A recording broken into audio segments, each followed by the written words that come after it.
Bonjour et bienvenue dans cette série de podcasts pour Massif Pro, la communauté, dédiée aux entrepreneurs et aux indépendants.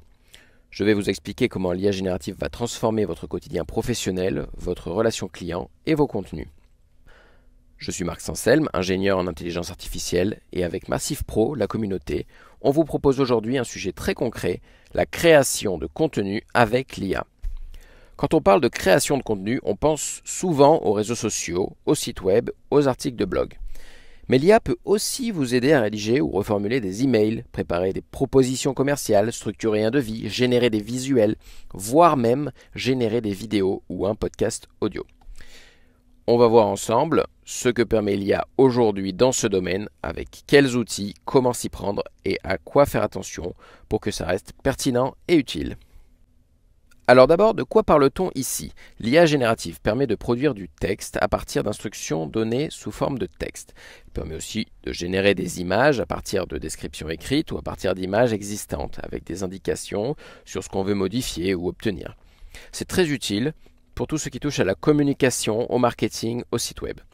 Rédiger un menu, créer un visuel, préparer une page de présentation. Et si on est à l'aise avec un peu de code, on peut même demander à l'IA de générer un site web complet en partant d'un simple schéma ou d'un descriptif. Alors, comment on fait concrètement? Le plus simple, c'est d'utiliser un outil comme ChatGPT qui permet à la fois de générer du texte et de créer des images. Il existe de nombreux outils spécialisés pour l'image, comme Photoroom, Flux, Stable Diffusion, ou des logiciels plus classiques comme Photoshop ou Canva qui intègrent désormais tous des fonctions d'IA. Pour les contenus destinés aux réseaux sociaux, on peut utiliser des outils comme Jasper. Mais dans la plupart des cas, un outil de type chat comme ChatGPT, Claude, Mistral, le chat suffit largement pour créer du contenu texte ou image. Si vous voulez générer du code, il existe aussi des outils comme Lovable ou Bolt, même si là encore, ChatGPT intègre déjà ce type de fonctionnalité. Dans tous les cas, le principe est simple. Vous donnez une instruction claire à l'IA, vous précisez ce qu'elle doit faire, quel rôle elle doit jouer, quel ton elle doit adopter. Plus vous êtes précis sur le fond et sur la forme, meilleurs seront les résultats.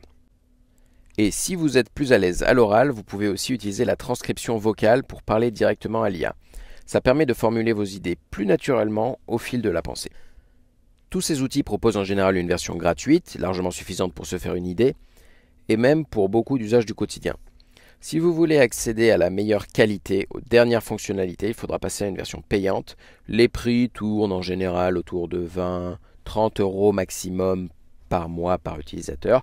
C'est à la fois cher et pas cher. Si vous l'utilisez tous les jours dans votre travail, c'est un outil qui peut se rentabiliser très vite. En revanche, si c'est juste pour tester ou pour un besoin ponctuel, la version gratuite fera souvent très bien l'affaire. À quoi faut-il faire attention quand on utilise ces outils? D'abord, les résultats sont souvent génériques et peuvent parfois être inexacts.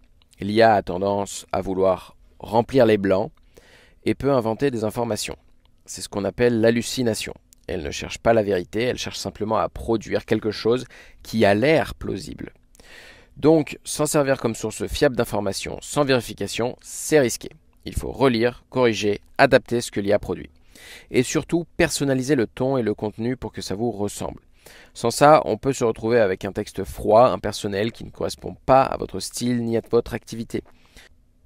Heureusement, de plus en plus d'outils s'adaptent à vos préférences au fil de l'utilisation, y compris sur le ton et la manière de formuler. Autre point important, la propriété intellectuelle et la confidentialité. Il est déjà arrivé que certaines IA ressortent des extraits entiers de contenus protégés, comme des articles de presse. Il y a donc un risque pour l'utilisateur à utiliser ces données protégées par la propriété intellectuelle. Et si vous utilisez une version gratuite, ce que vous entrez dans l'outil peut être réutilisé pour entraîner le modèle. Vos données ne sont donc plus vraiment privées et ne sont surtout plus protégées. C'est souvent quelque chose de désactivable dans les versions payantes, mais mieux vaut vérifier les paramètres. Alors, comment s'y prendre pour utiliser efficacement ces outils? Concrètement, on ouvre un outil comme ChatGPT ou n'importe quelle interface équivalente et on formule une consigne claire. Il faut poser le contexte, expliquer ce qu'on attend et surtout demander à l'IA d'endosser un rôle. Par exemple, tu es un expert en communication ou tu es un chef de projet qui rédige une proposition commerciale. Ça aide l'IA à trouver le bon ton et la bonne posture dans sa réponse. Autre bonne pratique, donner des exemples, montrer ce que l'on aime, ce qu'on veut obtenir, ce à quoi ça doit ressembler. Et s'il y a une astuce à retenir, c'est celle-ci, utiliser l'oral. La plupart de ces outils permettent aujourd'hui de parler directement grâce à la transcription vocale. Et c'est souvent beaucoup plus efficace que d'écrire. Pourquoi? Parce que quand on parle, on est plus naturel, plus riche, plus précis, sans même s'en rendre compte. On reformule, on répète, on cherche ses mots. Mais malgré ça, l'IA comprend très bien ce qu'on veut dire. Et derrière, elle peut reformuler, restructurer et proposer une réponse adaptée. C'est aussi comme ça qu'on obtient un bon contenu. On génère une première version, on demande des modifications, on réessaye, on recommence. Plus vous êtes clair et généreux dans ce que vous dites, meilleure sera la version suivante. Un dernier conseil pour finir, utilisez la donnée brute. Si vous voulez rédiger un devis après un échange avec un client, partez de la transcription complète de l'appel, pas d'une synthèse ou d'un résumé. Si vous voulez produire un texte de communication à partir d'un rapport ou d'un long document, donnez-lui le document entier, accompagné de consignes claires. Aujourd'hui, les IA sont capables de traiter des très grandes quantités d'informations. Vous pouvez fournir des centaines de pages si nécessaire, et plus vous êtes proche de la source, plus l'IA peut reconstruire le raisonnement par elle-même et produire quelque chose de pertinent. Autrement dit, ne simplifiez pas trop en amont. Faites confiance à la machine pour digérer l'information tant que vous l'aidez avec les bonnes instructions. Voilà, vous savez l'essentiel. Maintenant, la seule vraie façon d'apprendre à utiliser l'IA, c'est de tester, d'essayer, d'y passer un peu de temps. Il faut un petit effort au départ pour comprendre comment elle fonctionne, comment elle réagit, mais le jeu en vaut vraiment la chandelle. Alors, à vos claviers, à vos micros, et surtout ne sous-estimez pas le temps que vous pouvez gagner en évitant de rédiger ce fameux mail un peu long, un peu délicat. En parlant simplement, en laissant l'IA structurer votre pensée et en ajustant ensuite. Dans le prochain épisode, on verra comment utiliser l'IA pour améliorer la relation client, répondre plus vite, plus précisément, de manière plus professionnelle. Et dans le dernier épisode, on parlera d'un autre levier très puissant, l'automatisation des tâches administratives.